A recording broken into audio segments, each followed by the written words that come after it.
happen. Here we go. Super glad you're here. So as folks are coming in, I would love if you would say hi in the chat. You could drop in where you're calling from today. And I would also love to get a sense of who's in the room in terms of your familiarity with publishing. So on a scale of 1 to 5, 5 being like you work in the publishing industry, you know all 3 publishing pathways, you're super familiar with everything. 1 being like you're total like newly learning about all things publishing related.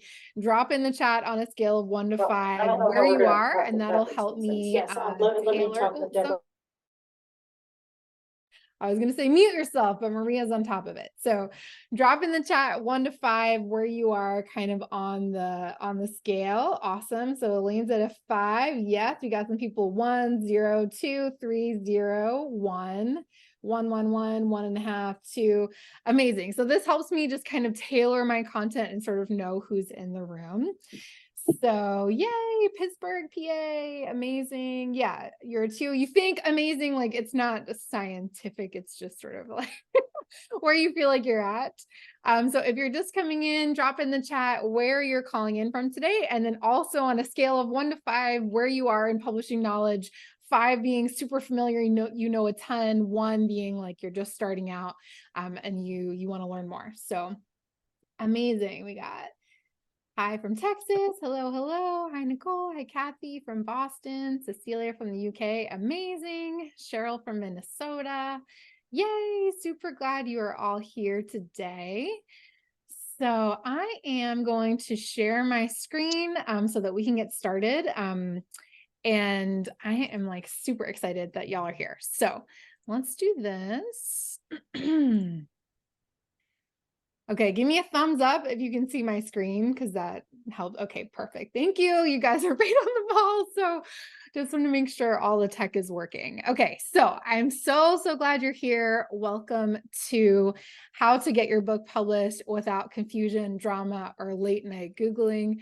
I'm Brooke Adams-Law. For those of you who are new to me, I'm super glad you're here. And I want to just talk a little bit about who this is for, just so we're all on the same page. So this is for you if you want to get your first book published. So whether you're writing fiction or nonfiction, this masterclass will work for you. So if you're writing a novel or a book of short stories, it'll work. If you're writing a memoir or a poetry collection or a cookbook or an academic book, right? This process will apply. The only thing I'm not covering is children's books, which is like a slightly different process. But again, a lot of the things will still apply. So you are in the right place. I'm also not talking about screenplays, but I feel like that's pretty obvious because I'm talking about books and publishing, and that has nothing to do with screenplays, but sometimes people still ask the question. So if you are a seasoned author, you're welcome here, but this might be a review for you. So if you're at a 5 on the publishing scale of like how much you know, this will probably be a review, but like you're welcome and maybe you'll learn something new. So if you ever panic at the process of navigating the publishing process, you are not alone, and I've got you. And I just want to say also, if like, oh, my thing is flicking a little too fast, something for my mouse is going a little too fast. Calm down. So if you have ever like seen an ad on social media that's promising you thousands of books sold, I just want to say, like, you're right to be suspicious. If you've ever felt suspicious of those ads, like, yeah, trust yourself, right? There are a lot of book coaches and companies out there who want your money. Some of them care about your book and some of them just care about the dollars, right? I really care about your book and I want to show you how to navigate this process in a way that works for you. So we are here for your dream, right? Your book, your voice, they matter. And I know you dream of publishing your book. I want to show you the strategy that you need to make it happen. And this is basically the presentation I wish that someone had showed me like when I was 22 and writing my first novel. And I was like, what is even happening with all these publishing options? So this is what I wish that I had had access to then. All right, so my goal today is to invite you to believe that the key to getting your book published is basically twofold, right? So it's believing you hold the power to publish, which means more than you think it does, and also having the right strategy to follow, right? So you need both sides of that coin. And I'm going to show you how my framework will make it possible for you to achieve that result. So what you're going to learn, this is a little bit of like what I'm going to cover in the next hour. So it's going to be jam-packed, but I talk fast and you'll have the recording. So you don't need to take a million notes because you can always go back and watch it again. So I'll share a little bit about me and Writing Brave if you are new to me, which I know some people are. I'm going to share the thing that almost prevented me from finishing, much less publishing my first book, and what happened next and why that matters for you, because it does. And then I'm going to talk about the strategy that you need to follow to get your book published, which is going to reduce confusion and drama, plus 3 secrets about publishing your book that you probably haven't heard before, because I approach things a little differently than most of my colleagues. So a little bit about me. If you're new to me, hello, my name is Brooke. I am the award-winning novelist, author of the novel Catchlight, which was named a Best Indie Book of 2020 by Kirkus Reviews. And it was also featured on Good Morning America's blog, which I'm super proud of. I'm also the founder of Writing Brave, which provides book coaching and hybrid publishing services. Just right off the bat, I will tell you, I am not trying to sell you hybrid publishing today. That is not what I'm doing at all. And I'm really committed to pulling back the curtain on the publishing industry and giving you all the information that you need to take back your power and publish on your own terms, right? There is so much confusion in this industry and how it works. And I'm going to just pull back the curtain and start breaking some of it down. So before we jump into all of that, I'm going to stop sharing my screen for a moment and I want to tell you a story.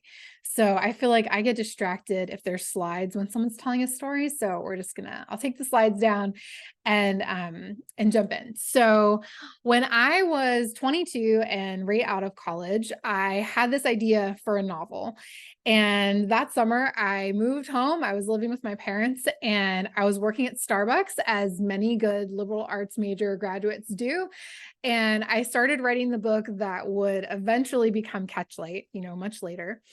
And I just remember, like, I have wanted to be a published author since I was 4 years old, and my mom was teaching me how to write my name. Like, she describes just spending hours and hours, like, dotting out the letters of the alphabet so I could trace over them. And thank God today we can just like print that stuff out because my daughter's the same way. So I just print her out like little traceables all the time. But I remember being 4 years old and like I loved writing. I loved writing my name. I was learning how to write like Apple, right? And I would just hold books and be like, oh my gosh, like maybe I could write a book one day. And what I really wanted was to be able to make something beautiful out of words, something that would resonate with people and really like be meaningful to them.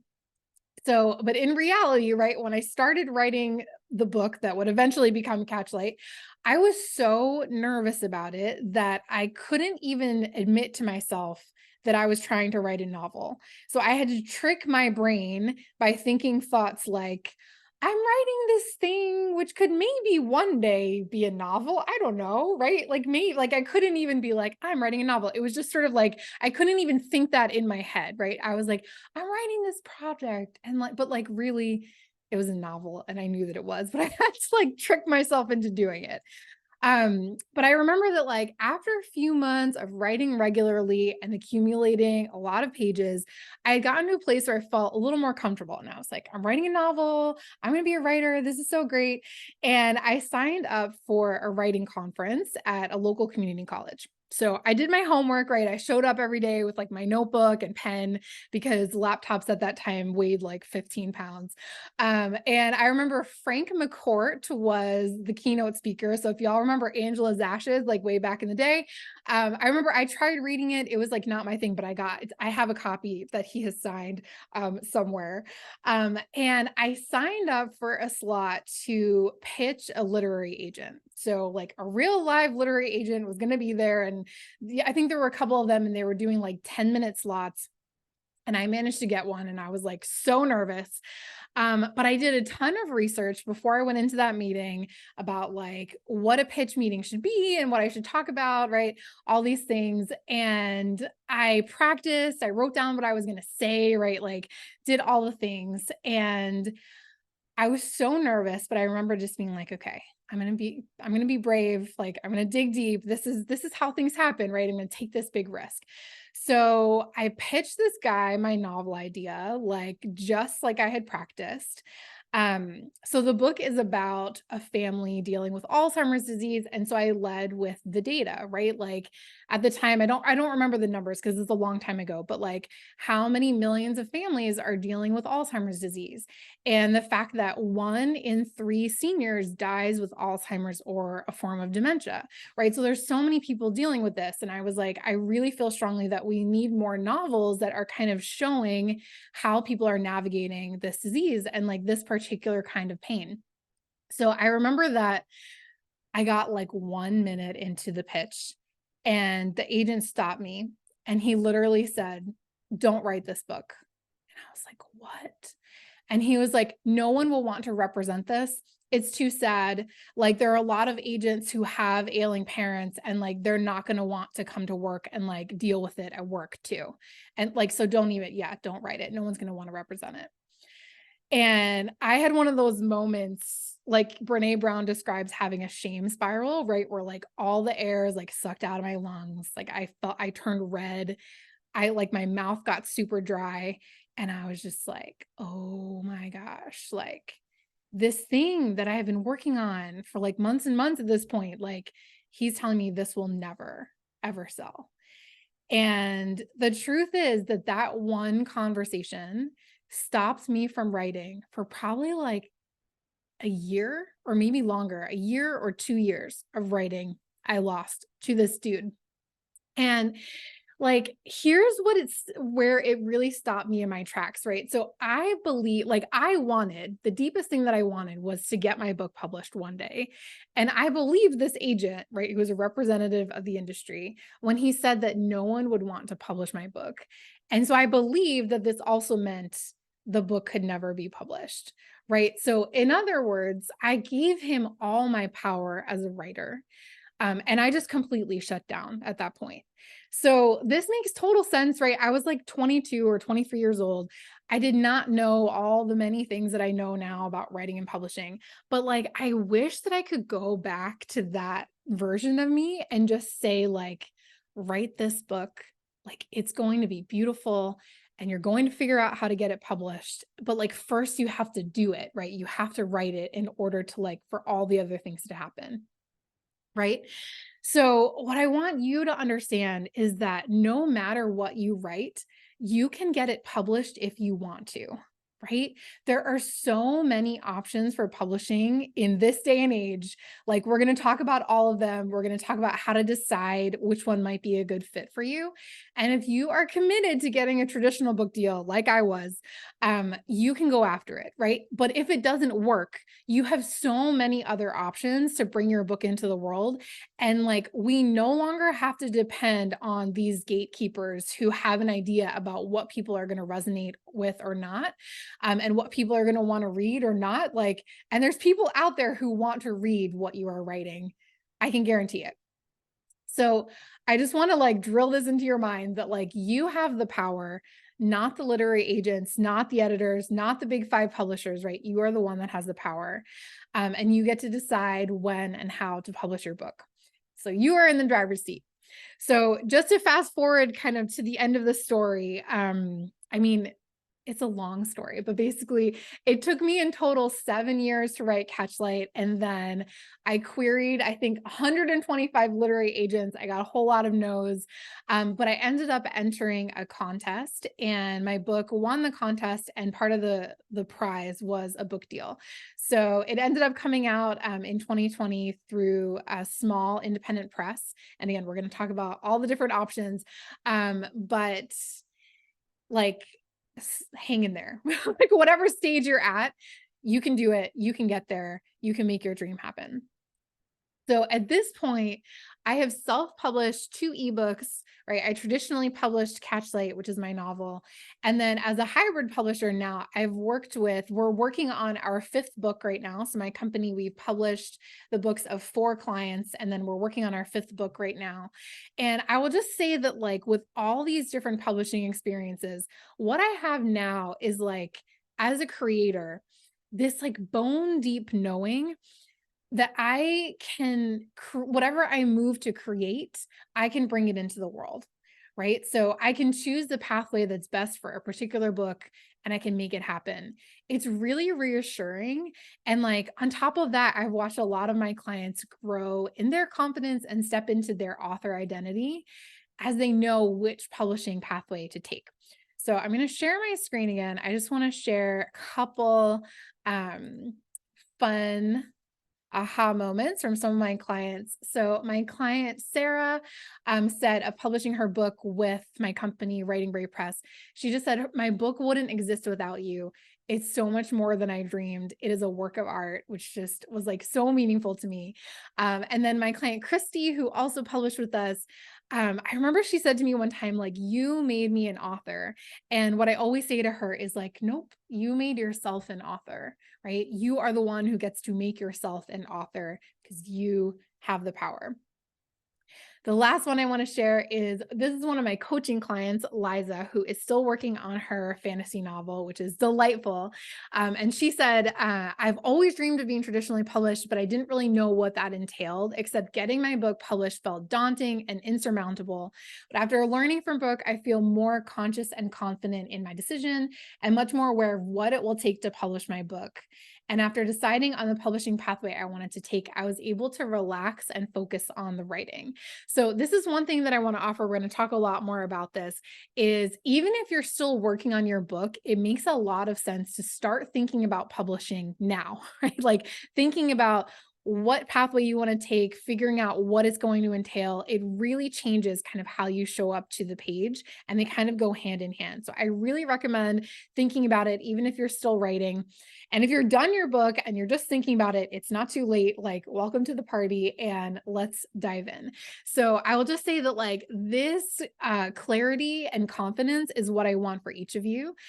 So let's dive into the strategy for how to get your book published. So we're going to do a 3-step strategy, and then step 3 has like 3 components. So let's dive in.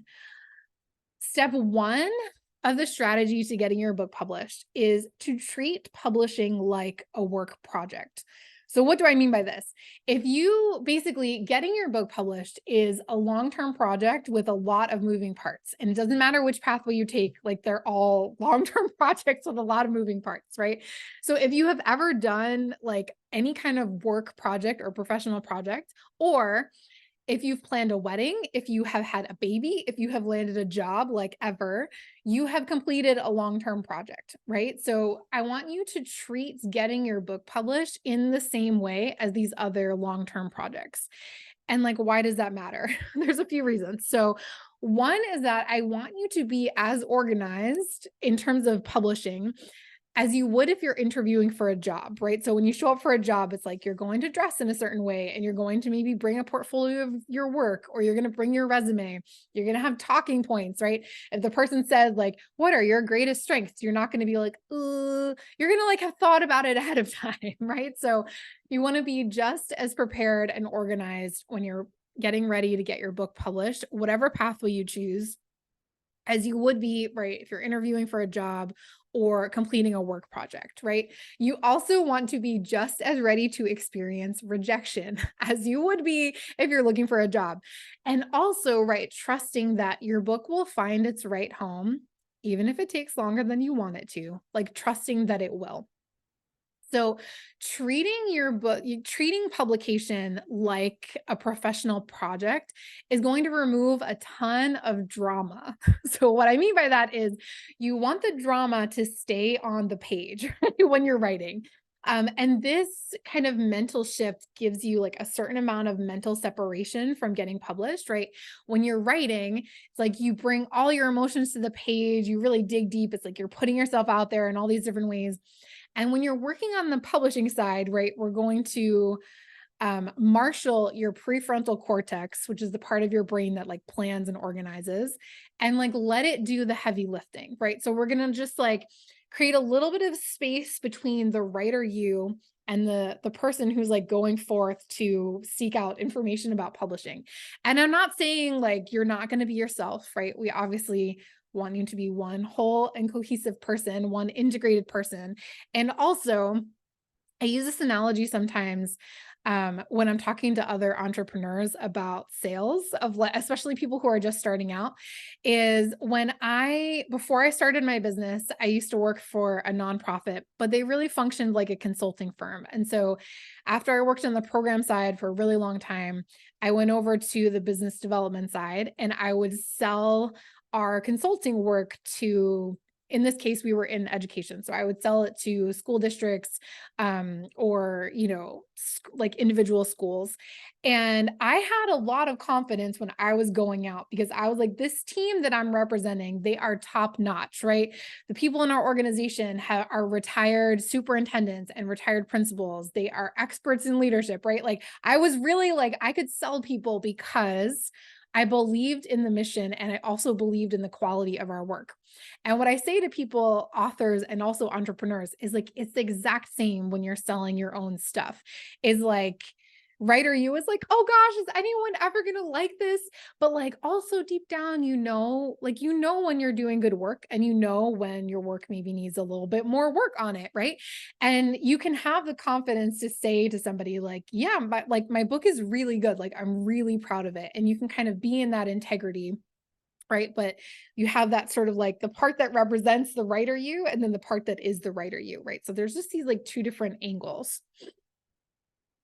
I want to say too that like this piece of the strategy, which is to treat the publishing side as this like professional project, it also significantly reduces confusion, right? So if your boss assigned you a project, you probably wouldn't just say like, but I don't know how to do that. I don't know how to do that. Like you would either figure out how to get the resources you needed, or you'd figure out who you needed to talk to or what research you needed to do in order to be able to execute the project accordingly, right? So I want to invite you to like bring that same kind of professional muscle to publishing. Is like you're going to figure out how to do it. Like you're going to figure out how to do it. So I often listen to this podcast by Brooke Castillo called the Life Coach School podcast. And she talks about how confusion is not a helpful emotion, right? So it's often a form of procrastination, is actually how she puts it.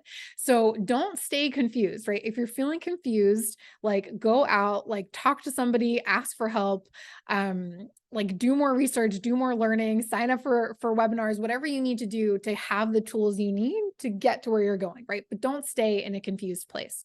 So step one of the strategy, treat getting published like a work project, be organized, willing to experience rejection, right? And then also sort of like bringing that professional muscle, reducing drama, reducing confusion, and just being really targeted about the tasks that you need to do. All right. Step two of the strategy is to decide who you want to learn from, right? And it could be me, and it also might be somebody else, right? So my point is that you want to decide who in the industry to learn from, and you want to constrain whenever possible to learning from one person at a time. So you can certainly shop around in the beginning if you're like, I want to learn how to get a traditional book deal, and like who is going to be able to teach me in the best possible way how to do that. But if you're constantly Googling and reading different people's like free blog posts or free advice, like eventually they're going to conflict with each other. I'm not saying that you need to pay for advice, but like if you're reading a bunch of different blogs and you're looking at a bunch of different videos, like eventually people's ideas are going to conflict, and that can leave you more confused and just sort of stuck, right? So decide who you want to learn from, be discerning, and then follow that person's method, right? Otherwise, it can be sort of like everything's conflicting with everyone else. I worked with a business coach one time who basically, if you were going to work with her in her high ticket program, which I think was 6 months long, you couldn't be working with other business coaches, right? She actually had that as a thing. Like if you were going to enroll in her program, you couldn't be learning from other people. And that was simply because, right, it can be confusing if she's telling you to do one strategy and someone else is telling you to do a totally different strategy. It's like you can't move forward, right? So choose who or where you want to learn, and constrain to that like place. And certainly if the person doesn't have what you need, like go out and find what you need, but don't constantly be Googling and like be learning from a million people, because again, it can breed confusion and sort of like that paralysis where you're stuck and you don't know what to do.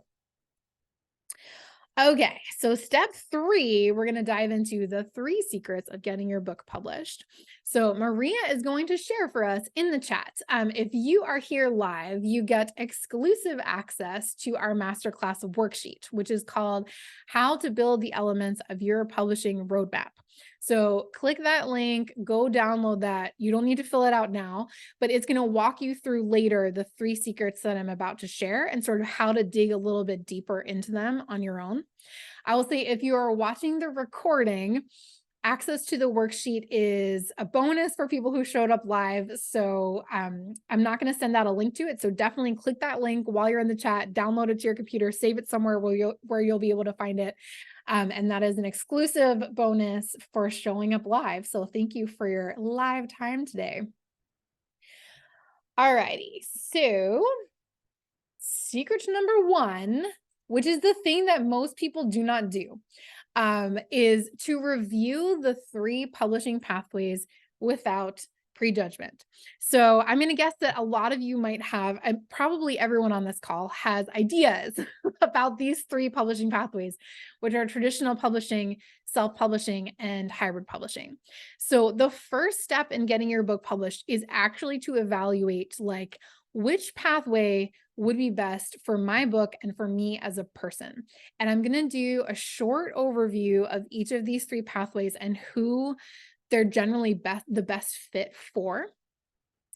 So this is like super high level, right? There's a lot more to understand about each of these, but I can only do so much in 1 hour. So we'll dig in as much as possible. But what I want to offer is actually there is no one pathway that is superior to another pathway, right? They each have trade-offs where you're gaining something and you're losing something else, right? So I am definitely not a person who says like traditional publishing is the only thing that really counts. That's not true. And it really depends on your book, your goals, and what you want to accomplish, right? If your goal has always been traditional publishing, I'm not going to try to talk you out of it. Like, yes, let's make that happen. But there are other ways to bring your book out in the world that might be a better fit for you, actually. So I invite you to keep an open mind. And I'm going to go through and do sort of this quick overview. I have a little sip of water. Okay. So traditional publishing. Most or a lot of books that you see in bookstores, libraries, airports probably were traditionally published. So this usually means the author has a literary agent, not always, but most of the time. And that literary agent has sold the book to a publisher, and the publisher then holds the rights to reproduce the book, right? So the publisher is responsible for producing and printing the book.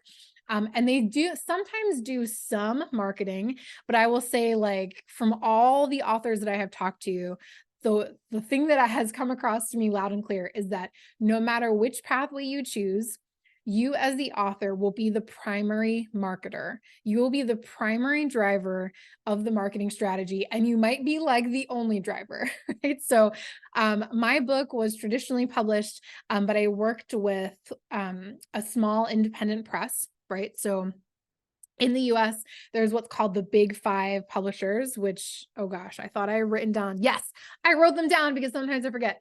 Penguin Random House, Macmillan, Hachette, Simon & Schuster, and HarperCollins are the Big 5. I was going to say, blah. It might go down to 4, right? Penguin Random House is trying to buy Simon and Schuster, but there's a whole thing happening with that. So there's still 5. But then also in the traditional industry, there are a lot of small independent presses. And as a side note, the reason that I don't use the phrase indie publishing is because some folks who are traditionally published with a small independent press are technically indie authors, but other people use indie authors only to refer to self-published authors, and I just think it's very confusing. So that's why I don't use that term. But traditional publishing, right, encompasses the big 5, which those 5 have a ton of imprints under them.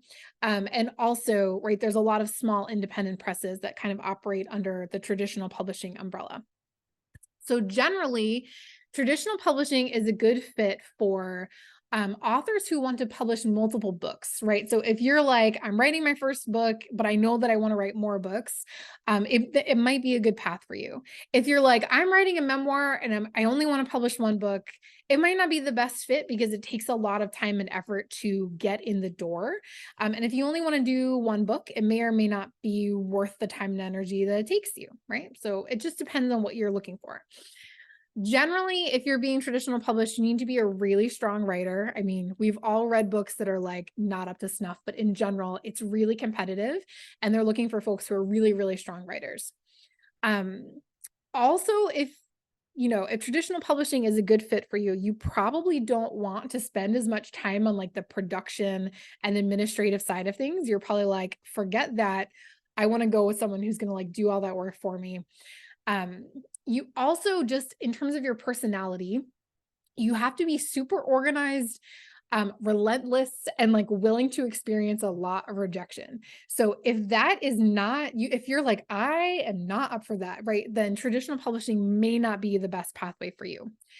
So self-publishing, just as a quick overview, is when you as the author are making all the decisions for your book and you're self-publishing it either as a physical book and or as an ebook, right? So you're using a platform like Ingram Spark or Amazon KDP, which stands for Kindle Direct Publishing. When you're self-publishing, you have complete creative control over the content of the book and the way that it's designed, produced, and marketed, right? So you kind of have all the creative control. You get to hire a graphic designer and be like, this is what I want in my book cover, as opposed to, right, in traditional publishing, you do not always have that level of creative control. Let's see. Okay, so who it's for. Self-publishing is really good for you if you want to maintain control over your book. If you want to bring it out really fast, that's another really good reason to self-publish. And or if you don't want to spend the time it takes to land a traditional publisher, and you don't want to spend the money it takes to hire a hybrid publisher, self-publishing is a really good option. But I will say, personality-wise, you have to enjoy project managing large, complex projects with lots of moving parts, because that's what self-publishing your book is. So if that's you, like self-publishing is the best option.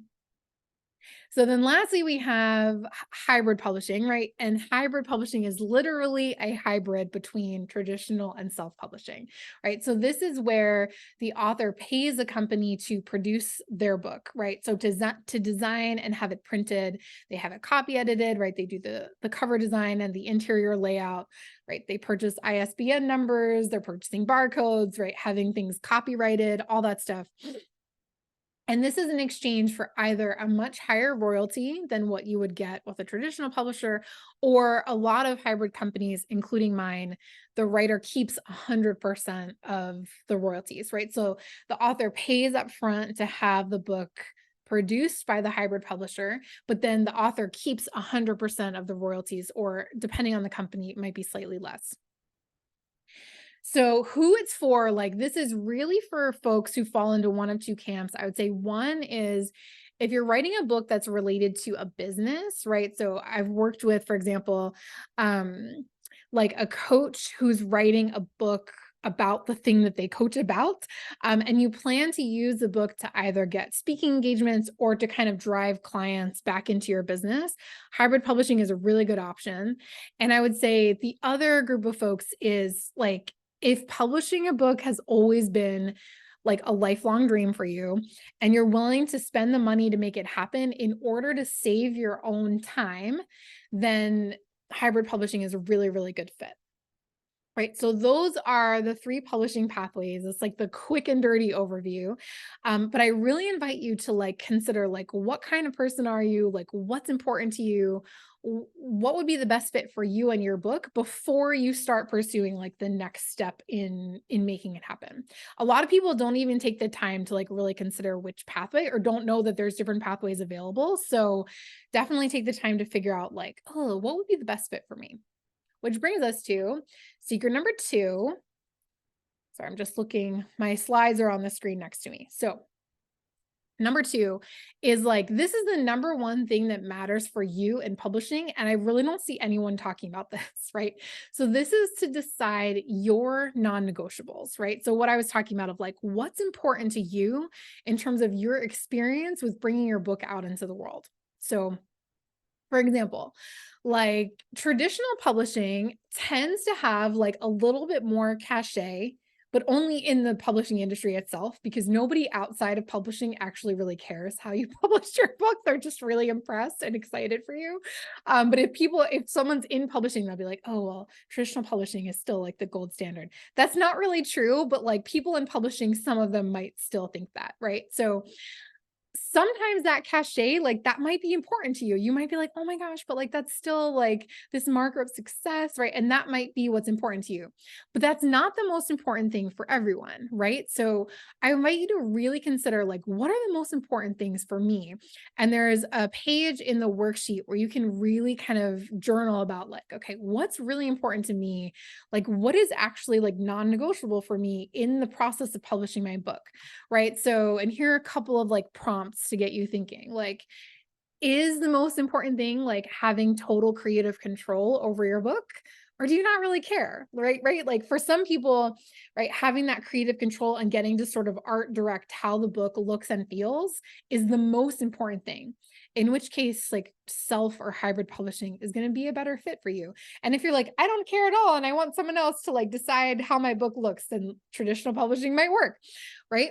Is the most important thing like not spending money, right? In which case, like traditional publishing, honestly, like you're not laying out any money, but you might make less money back depending on how many copies your book sells.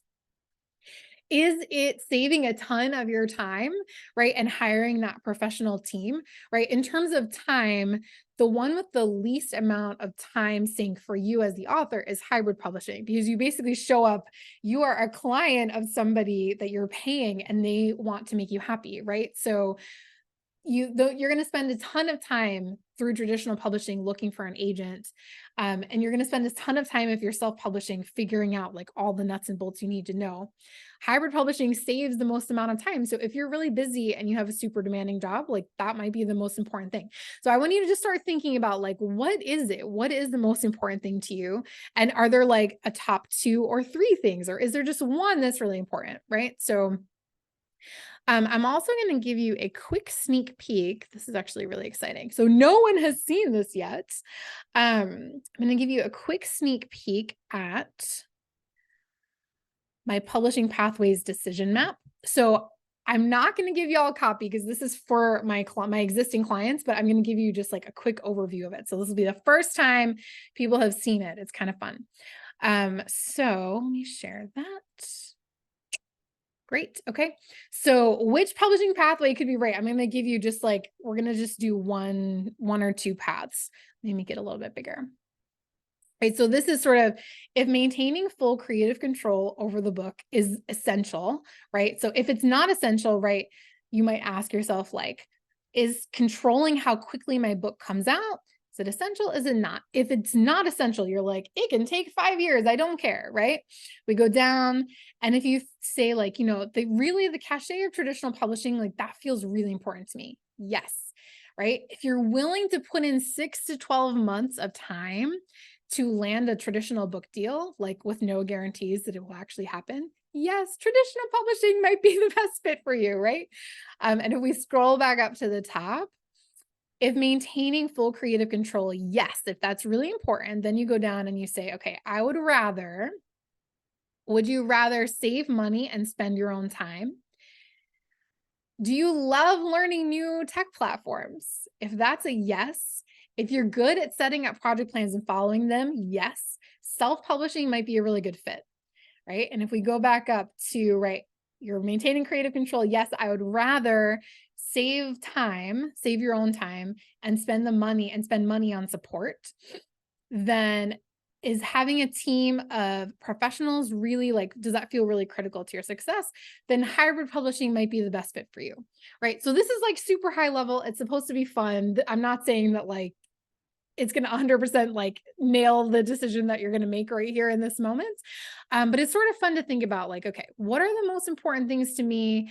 How do I want to weigh these trade-offs of like spending time, spending money? Like, is the cachet important? Is it not? Like, do I want to have a say in what the cover looks like? Right. All those things.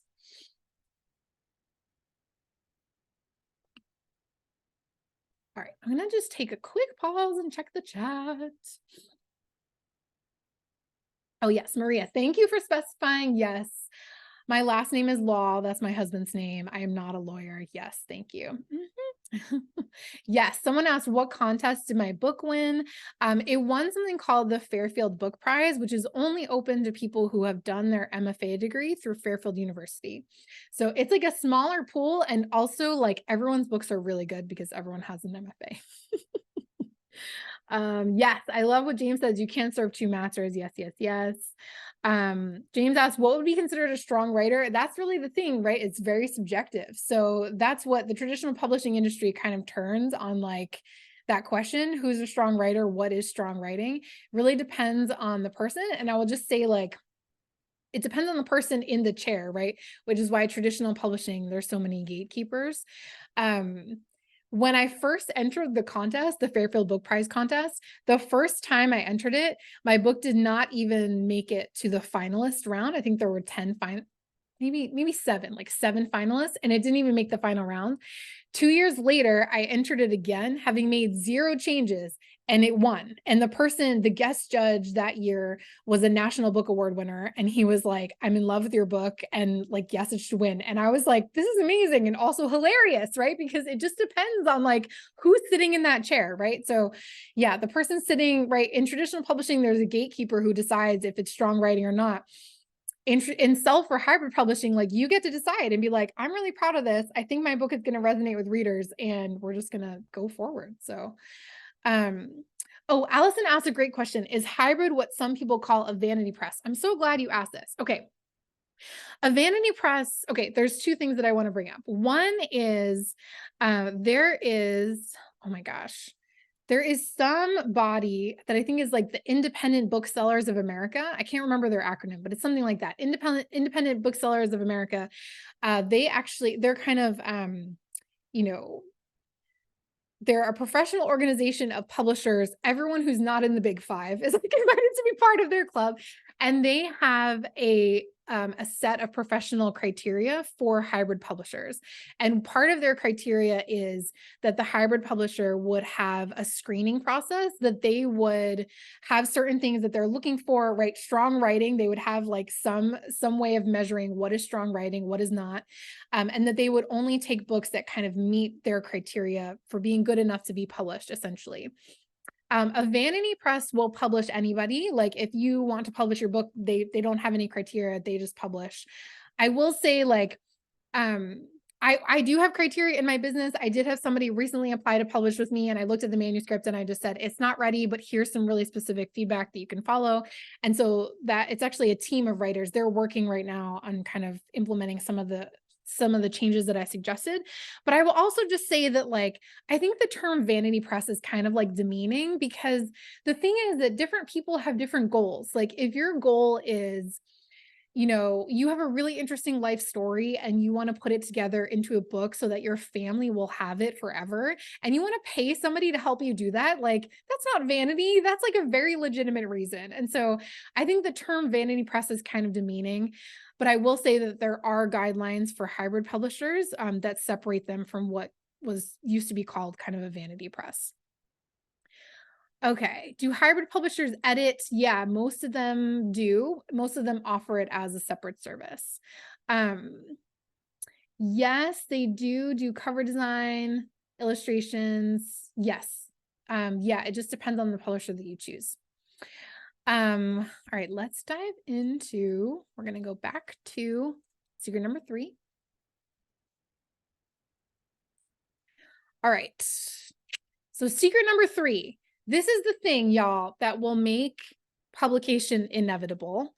And it is this concept that I call stepping into your author identity. So I want to invite you to start doing this right now. Like you've in fact already started it because presumably you're working on a book and you're here at this call to learn more about publishing. So stepping into your author identity doesn't happen overnight, but it does start with a decision, right? So Stephen Pressfield, who's the author of The War of Art, which is a classic, he calls this turning pro, right? So if you've read that book, he calls this turning pro. His concept of turning pro has nothing to do with being paid for your work as a writer and everything to do with having this state of mind that demands a level of work and commitment that getting your book published will demand, right? So if you're kind of sitting down each day to your desk and you're thinking like, oh my gosh, I hope I can someday publish this book. I don't know if it's ever going to be good enough, right? The way you show up to the page and what you actually write is very different than when you show up to the page and you're like, I am going to work on this book until it's good enough to be published. That is stepping into your author identity. My author identity is what got me published, right? So I didn't acquire it after my book came out. I had to cultivate it so that my book could come out, right? So all the many, many hours, right? When I was doing, first of all, like I went and got an MFA degree, which I don't recommend for everyone, but it was a really good step for me. I used to commute from Long Island to New York City, and I had a 2-hour train ride every day, which I do not miss those days. But I would like handwrite in my notebook scenes for my novel every morning. And then when I stopped commuting, like I would sit down at my desk in the quiet for an hour every morning, and I would be writing my book. And nobody knew that I was doing that, and nobody really cared. But in all those hours of sitting down at my desk and writing and getting feedback and implementing the feedback and reading books and seeing what authors did that I thought was really smart or interesting, and then trying to implement that in my own work, all of those hours, right, are what made me believe that I was an author. And I believed I was an author before my book got published. It is, in fact, like what got me there, right? It got me through the writing process that took 7 years. It took me 7 years to write my book. And then it got me through the 6 years that it took to get published, right? If I had not believed in my body that I was an author already, I would have given up way before my dream came to fruition. So if you can shift your identity, you will keep going until your book is published, right? Even if it takes 6 years, like it did for me. But if you don't want it to take 6 years, right? So if you want to pour jet fuel on your time to publication, I want to invite you to join my published course, which y'all are like some of the first people to hear about this. So it's called Published: Your Roadmap from Draft to Book. Sorry, from manuscript to book. I changed it because manuscript sounds a little better. So if you are like craving every single step in the roadmap to publication, right? So today I gave you the big picture strategy. And if you want every single step between yourself and holding your book in your hands, no matter which pathway you choose, then this course is going to get you there, right? This course is literally like every single step between you now and holding your book in your hands. So it's a digital course for aspiring authors who want a personal roadmap to getting their book off their computer hard drive and into their readers' hands. So I'm going to give you a quick overview of what's included. Okay, so module 1 is the publishing pathways, right? So on this masterclass, I think I spent about 10, maybe 15 minutes, right, giving you the quick overview of all 3. In the course, there is a 20-minute video for each pathway. And what I do in each of those videos, which I didn't have time to do in this call, is I literally go for each pathway and I tell you how the money works, how the rights work, what the timeline is to publication, what are the barriers to entry, how many copies of your book you can expect to sell, like what are the ranges for each pathway. And of course they vary widely, but I talk about that in depth. And we talk really specifically about the trade-offs, right? What do you gain? What do you lose with each pathway, right? So it really helps you kind of make the decision that's best for you and your book. Module 2 is what I have heard from my beta students is their favorite one of all. So author experiences. So I've done 6 super candid interviews with 6 different authors, 2 for each pathway. And they talk really in depth about their publishing experiences, why they chose the pathway that they did, what were their non-negotiables. So you get to hear from them, like what was non-negotiable to them, and then which pathway did they choose as a result, and like what were the pros and cons from their perspective of having gone through that pathway. So, and also what they wish they'd known, right? Super helpful. So in module 3, it's all about you deciding, right? So in the You Decide module, you get access to the publishing pathway decision map that I showed you. You also get a really in-depth worksheet that's going to help you identify your non-negotiables, like really weigh like, is this more important? Is this more important? You're also going to get an audio activation, which is super fun. And it's called How Does Your Book Want to Be Born? And there's also a video about like, how do you make a clear decision? Like, how do you decide and what do you do from there? So last of all, module 4 is called Implement. And like, I will just say, y'all, this is pure gold. Like this module alone is probably worth what I'm charging right now as the intro price for the whole course, right? So once you've made your decision for which pathway you're going to choose, you get a super detailed step-by-step action plan for how to pursue that pathway. So I will just say, like, I used to teach some of these concepts in my mastermind, which I still do, but I had project plans for each pathway. And when I looked at them for this course, I thought, okay, I can make these more detailed. So I took a project plan for the traditional publishing pathway, and I think it was 4 pages before when I used to give it to my mastermind clients. And now it's 15 pages, you guys. Like, it's literally like, how do you write a query letter? Here's 2 templates for a query letter. Here's an actual query letter. How do you go about researching agents? Where do you find them? How do you make connections with them? How do you organize your search, right? Like, and that's just maybe the first 5 pages. So it's super detailed, project plan for whichever pathway you choose, super detailed and helpful. I will just say this course represents like my 12 years of experience in the industry, right? So as I said before, I've self-published 2 ebooks, I've traditionally published a novel, and I also run a hybrid publishing company. We're working on our 5th book, right? So this is sort of like all of that knowledge together, and I'm giving it to you in this 4 module course. So the course is priced at $147. This is an introductory price. So the next time I open it up, it's going to be $197. So you save at least $50 just by doing it now. So I'm going to drop the link in the chat for purchasing the course, and you can see on the sales page, there's like lots more detail about everything that's included. And I will just also say that if you buy between now and Friday, you will get access. So if you're watching the recording, this is important. Friday, the 22nd of September is when the bonus is good for. So if you decide to purchase, and you do purchase in the next 2 days, by Friday evening, you will get access to a live small group Q&A that I'm doing in October. So basically you will have enough time to go through all of the content, and then you will get a live small group Q&A with me. And my promise to you is that I will answer every single question. So if we run out of time in the live Q&A, I will email you personally and answer all of your questions. So any questions that come up as you're working through the course material, like I said, if you buy between now and Friday, you will get access to that live bonus Q&A. So that's a chance to like ask all the questions that may have come up as you've worked through the course. And that is good if you buy by Friday. So I'm going to take a gander at the questions. Dun, dun, dun. Can you reach as many people with self or hybrid publishing as traditional? The short answer is yes, you absolutely can. And it really depends on the kind of book that you're writing and your marketing plan. You absolutely can.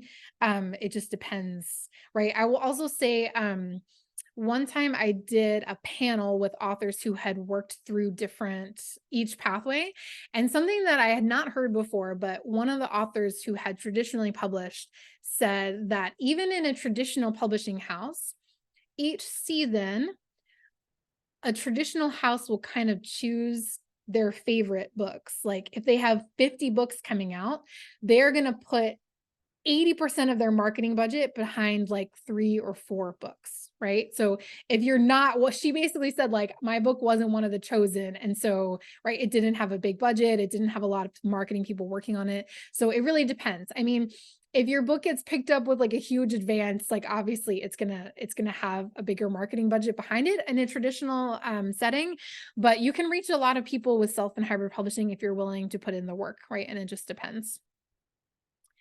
Dun, dun, dun. What is the approximate cost to hybrid publish? Andy, I will say it varies widely, but what I have seen is anywhere between 9,000 and 15, 20, 25,000. So Writing Brave Press, we price at $10,000. It's very competitive. I just brought somebody on who wanted to be an affiliate, or she's a book coach and she's going to send clients to me who are interested in hybrid publishing. And she was like, you only charge 10K? And I was like, oh, people think it's a lot. And she was like, I've never seen anyone charge that little, right? So it's a big gap, but it's definitely a steep buy-in cost. All righty. Yeah. Yep. Yep. Cost range. Yep. How do you find hybrid publishers? You do a Google search and then do your homework. Or you buy published, and I have a list of 12 or 15 in there and links to them and what they specialize in and all that good stuff. But yeah, you can Google them. And I would say, like, if you're going to hire a hybrid publisher, I would talk to authors who have published with them, and get a sense of what their experience has been. Dun, dun, dun. How does the cost of hybrid compare to self-publishing? Self-publishing is significantly cheaper. With self-publishing, you could spend anywhere from, I don't know, a couple $100 to, I mean, it really depends, a few $1,000s, right? It depends. It really is a case of like, you pay for what you get, right? So, if you want somebody professional to design your cover, which is probably like the biggest way that books make sales, like if you have a great marketing plan and your cover looks really crappy, no one's going to want to buy it. I would say a good graphic designer will do a cover for maybe $300. But I've seen people pay $500 or $600 for something that's like really, really dialed in and nice. On the converse side, like, I published 2 ebooks that are they're like Christian devotionals. One's an Advent daily devotional, one is a Lenten daily devotional, and I had my friend do it for like $50. Right? Like, and this is like 10 years ago now. So it really, and I mean, those books don't sell unless I'm promoting them. But you know, they look fine, and I didn't want to spend a lot of money, right? It was just something that I wanted to do. Does hybrid help with marketing? Yes, but for an additional fee. So I will also say that my company, Writing Brave Press, we have just started offering what's called done for you marketing, which is like, we will do a bunch of marketing activities for you that align with your goals for the book. I don't really see a lot of people doing it. Most people will do like a marketing plan or a marketing strategy for you, and then they will expect you as the author to implement the whole thing. I will say, for me, my experience at a traditional house, at a small independent press, was my editor said to me, our marketing budget for your book is $500, and we are going to spend it on a Kirkus review. And they spent it on another professional review service, which I can't remember what it was. Maybe neon books, like a neon book review. I think that was what it was called. Anyway, in my case, it really paid off because Kirkus really liked my book. They gave it a starred review, and then it was chosen as one of the best indie books of the year for that year. So in my case, it really paid off. But in some cases, you pay for a Kirkus review, and you know, they can trash your book, and you can decide whether to publish that review or not. Or like, if you've just paid for it, if you want to just keep it to yourself. So hybrid companies, a lot of them do marketing plans, but most of them don't kind of implement. It's really kind of up to you as the author. So that brings us right to the top of the hour. So thank you for being on with me today, spending a little bit of your time with me, and just thank you for making it all the way to the end. I hope you will consider joining Published. It is really, really good quality course. I'm really proud of it, and you will learn a ton. So we'll drop the link. Oh, Maria's on it, dropped in the link already. So jump in there by Friday and get access to the bonus Q&A. And yeah, if you have follow-up questions, you can always reply to any of your emails and the emails will find me. So take care, everybody, and have a great rest of your day.